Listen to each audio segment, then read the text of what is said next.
just to reveal JC. Who am I? I'm Spider-Man. Alright, Saints. Hello. Good evening. Welcome back. Another wonderful recap. We're going to recap Chicago Fire, Season 10, Episode 8. What happened at Whiskey Point?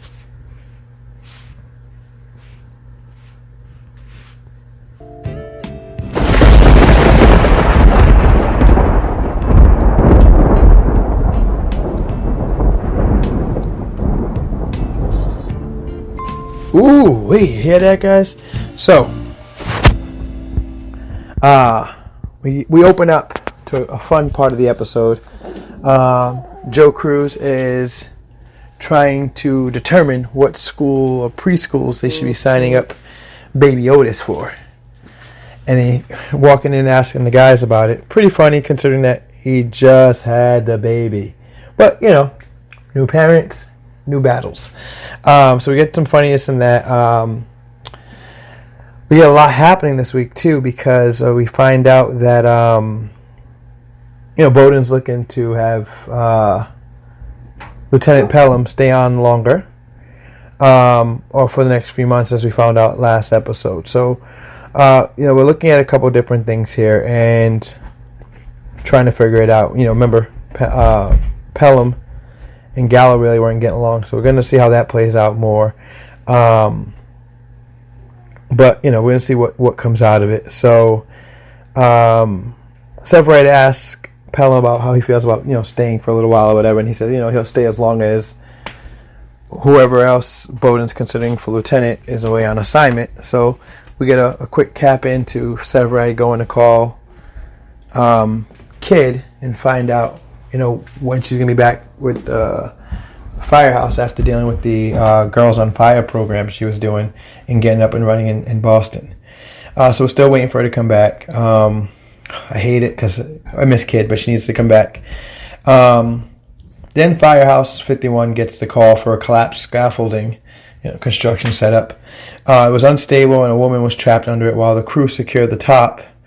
Cruz crawled in to the debris to console and save the pregnant woman, and then they pulled her out to safety. Well, Hermann and it's fun. Cruz talks with her. He gets a little consoling because it's her first kid. He gets to talking to her about that, so that helped them to make the smooth save as they were getting everything ready and pulling her to safety. Then we go back into the titling. What happened at Whiskey Point?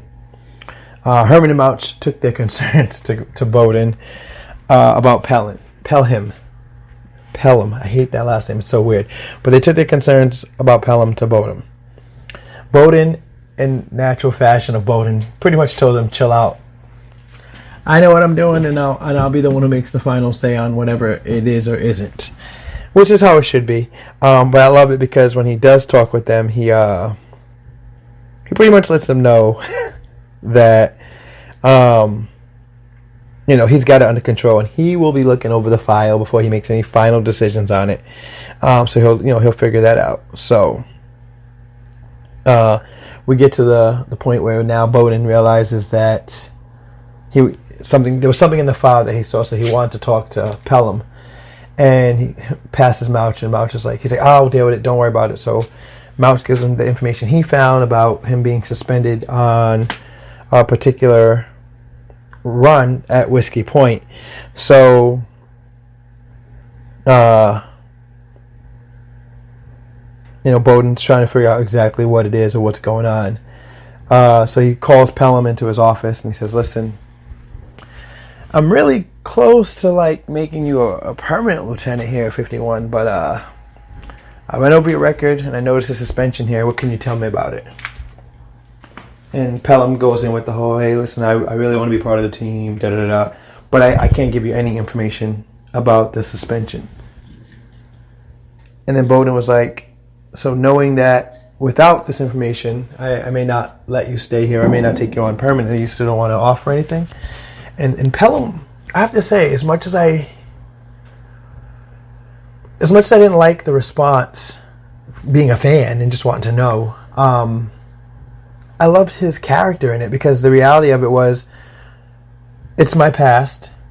I've made my bed with what I did with it, and I've, in my opinion, paid my dues. So if you don't want to give it to me because I don't want to tell you my dirt, well then, that's your loss. I like that cavalier attitude about it, because it's really what it came down to, and it really showed that he wanted his work to speak for itself. He didn't want it to be this whole thing about his past. So I like that cavalier approach. Is it going to work? It may not work. It may cost him his opportunity to be at 51, but at least he can stand by and say he didn't jeopardize his integrity to get the position. After that happens, they have some moments, and they're trying to figure out different things. Then we find out after everything that Mouch found out that the reason Pelham actually was suspended and what happened at Whiskey Point was he punched his superior officer in the face, and later the superior officer retired. So now it was like, oh my God, what happened? So then we get into we still don't know the whole thing. That's what Mouch found out with his "Hey, I have connections" conversation that he had when he told Boden he could try to find out what happened. So now 51 gets another call, and Gallo wanted to check. Gallo, is on the truck, and Pelham's still kind of giving Gallo the "Hey, I'm the boss" routine, and you need to listen to me go round. So they were going, everyone's getting off the truck to figure out what it is. The alarm's going off. The guy said the neighbor said he called because the family had gone away, so he knows no one was there, but he doesn't know why the alarm's going off. And it's a funny scene, right? Because you get off the truck and everyone's going, and all of a sudden,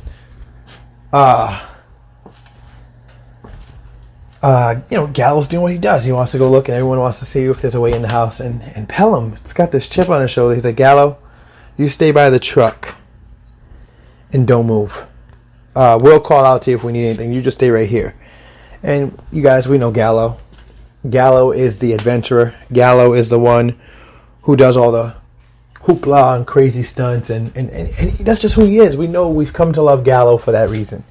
So Gallo being Gallo starts walking around the house, walking around the building, and finds an open window. So he uses a drain pipe and he climbs up into the window, turns off the alarm, and he's pretty impressed with himself. So he comes out the front door as Pelham's already looking for him. And he says, "Where's Gallo?" Gallo's not at the truck. So Gallo comes out and he's flipping the smoke detector in his hand, like, "Hey, we got it." And Pelham loses his mind. I think this is the part of what made Pelham really realize, he could be a good fit here, but he's also going about it the wrong way. But he doesn't realize that. He's not going to catch it yet, but I think he's realizing it's not going to be a walk in the park that he thought it was going to be. So he immediately sees Gallo and treats Gallo like a kid. "Get over to the truck. That's what I told you to do. You didn't stay with the truck. Now stay there and I'll deal with you when I'm done." But everybody on scene kind of saw that, and you could see you can see it didn't go over well with everybody around. So, they confronted him about tattling, and Pelham confronted Gallo about disobeying his orders, and Gallo rebuted and told his lieutenant, "I'm not a candidate anymore.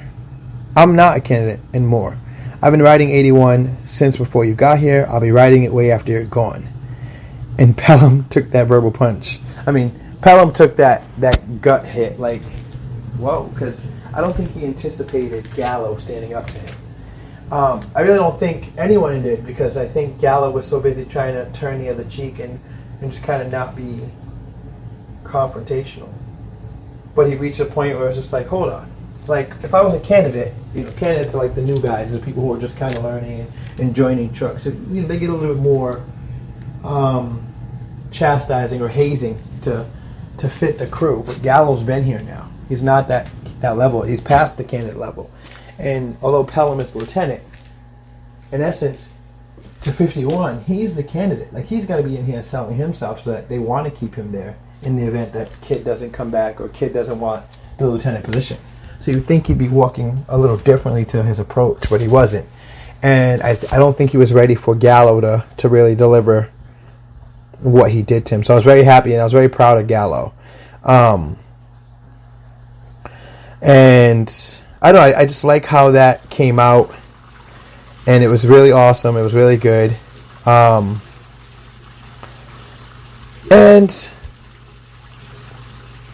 there's more to come. Obviously, we're gonna touch up on the one of the major parts that really helped him get over that. What I did also love was the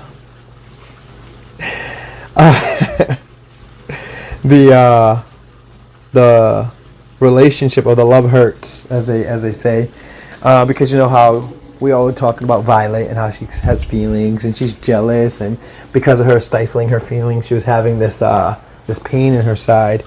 So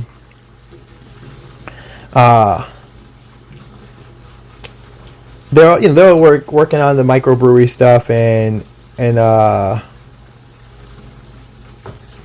Ritter and Brett are still giving Violet a hard time, McCamey, a hard time about her pain in her side. So, they're trying to figure out exactly what it is, what's going on, and telling her it's because she's hiding these feelings. So she finally goes to tell Gallo about her feelings. And it happened because they were talking about the new logo. It was crazy because you could see that it was organic on how they kind of like locked eyes on each other. And then Violet finally says how she kind of likes him and blah, blah, blah, and how they were kind of on and kind of off, and she thinks she'd be down for that. And Gallo's feeling her, but Gallo doesn't know how to take it. And if you guys remember when it first dispensed in the beginning, or when Violet first got introduced last season and then into this season, she let him know, like, hey, we hooked up, but that's it. Don't try to make this a relationship. So, being a guy, he's got to remember that he doesn't want to get rejected either. So he says, oh, well, I'm still kind of kicking it with Carla, at the moment. So I don't know what to make of it. And I felt so bad for Violet because you could see the disappointment in her. She wasn't disappointed that he wasn't interested. I think she was more disappointed that she gave up her power, her ability to be like a third party. And that's like she gave up her ability to say she doesn't care because now he knows she does care. And I think that bothered her a little. I don't think she was ready to give that up and have to admit that, but she did it on a whim, and it backfired in essence. He didn't jump on it like she thought she was gonna. So we later find out that Violet actually doesn't have. She's got some pain, but she actually has appendicitis. Her appendix burst, and it burst while she was talking with her Lieutenant Hawkins. So they rush her to the hospital. Hawkins is a little creepy, in my opinion, because he's her lieutenant. He shouldn't have a crush on her. But he stays, and he's like, oh, well, I told her I'd be here until... I told her she'd be all right, so now I kind of got to stay and make sure she's going to be all right. Otherwise, I wouldn't be sticking to my word. And it was funny. It was cute. But what I liked about it was it sparked Gallo to wake up and realize what it was. Because he heard from Brett that Hawkins stayed until she was contained, or until she was awake. Oh, actually, I think he heard it from Violet, but Violet was talking to Brett and Ritter when they all came to visit. So the three of them went to visit her in the hospital. And she talked about how Hawkins was still there. And Sylvie's like, oh, yeah, he mentioned he was going to stay here until you got up, blah, blah, blah. And Gallo was like, doesn't he have a job to do? So you could kind of see like his quip on being a little petty, a little jealous. But I think that was what we needed, because I think that's what's going to, near the end, we get a really nice touching scene with them. So I'll come back to that scene real quick here. What I did like also was after that whole thing with Boden, with Pelham and Gallo, they end up going on one more run. Actually, before I go to that, Pelham finally goes to talk to Boden, and and pretty much thank him or let him know that he realizes it's probably his last shift at 51. And Boden went to visit Pelham's former superior, Captain Will Stanford. Turns out Pelham had witnessed him stealing the jewelry at a fire and confronted him to return it. Pelham struck him in front of another superior, Chief Gilmore, who had it out for him. Thus, he got stuck in the floater pool for years. So we find out that Pelham hit his boss because his boss was stealing from a fire. Like they were on scene for a fire at a jewelry store or something. The boss was stealing the jewelry, and Pelham was trying to get him to stop doing it. So we find out Pelham is actually a pretty stand-up guy, because he could have made a big deal about it, but he kept quiet as long as the other guy returned the jewels and took early retirement. This way he didn't have to ruin his whole life and ruin his career, but also make sure he did the right thing. So now we realize, okay, the reason why Pelham didn't want to talk about it is because it's kind of like throwing dirt on his old boss, Captain Will Stanford. So now you change and you realize, okay, maybe although he's kind of a dick to Gallo, maybe he's really not that bad, and maybe he could be a good fit or a good addition to 51. So now we get out, and there's another call out to a fire, and that's right as Pelham's talking to Boden about his last shift, and realized whatever was going to happen, and Boden pretty much determined that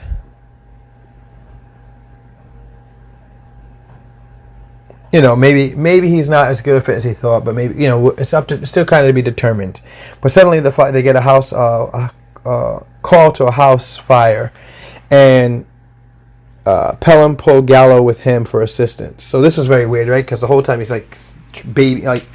ridiculing him, making him feel like he's not a great firefighter, and all of a sudden he's like, "No, you're with me." So he pulls him in, and they find out there's a little girl trapped up there, and or potentially there's a kid up in the house. So when he gets pulled, Gallo kind of stops, and I actually love this because it was real firefighter, right? It was real to his trauma, and he stops and he realizes that this I can't do this, but he buckles down and he braves it, and he tells Pelham, normally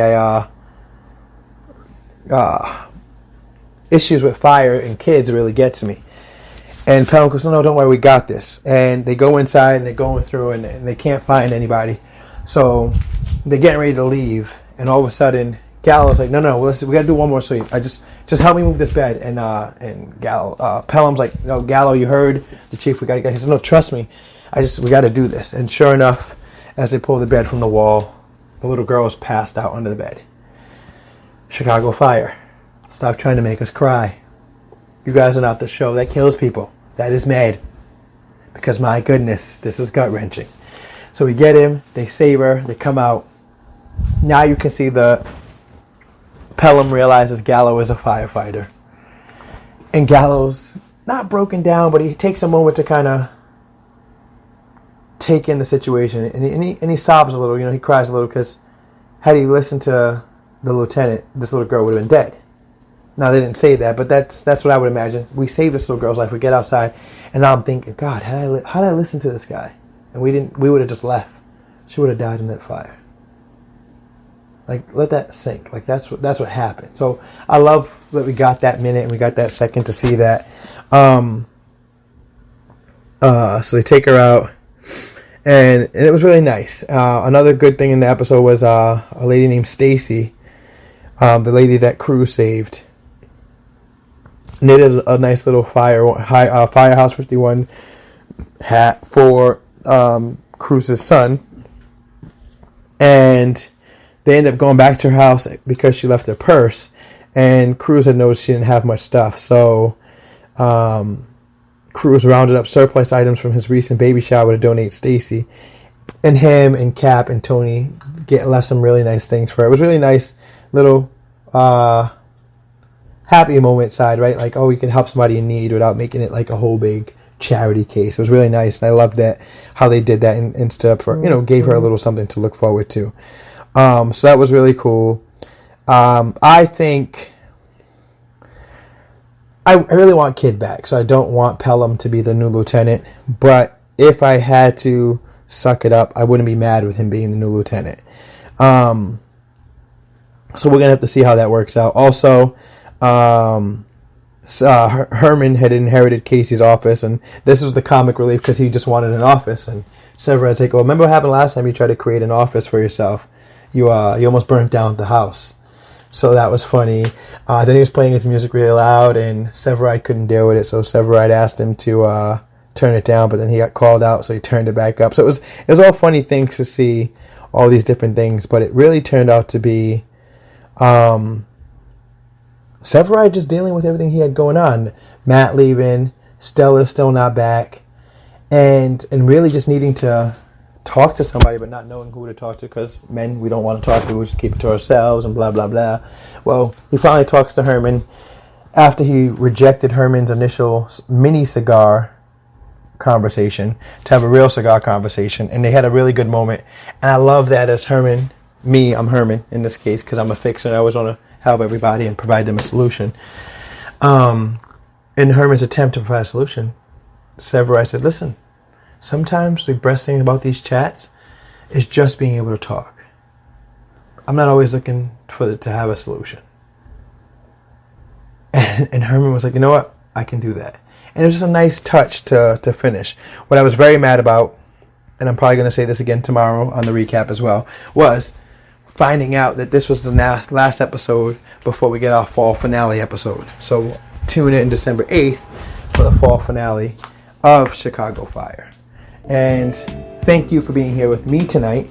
Thank you to all of our great listeners for joining us and listening in on my solo week of recaps while TiVoMike was in Hawaii.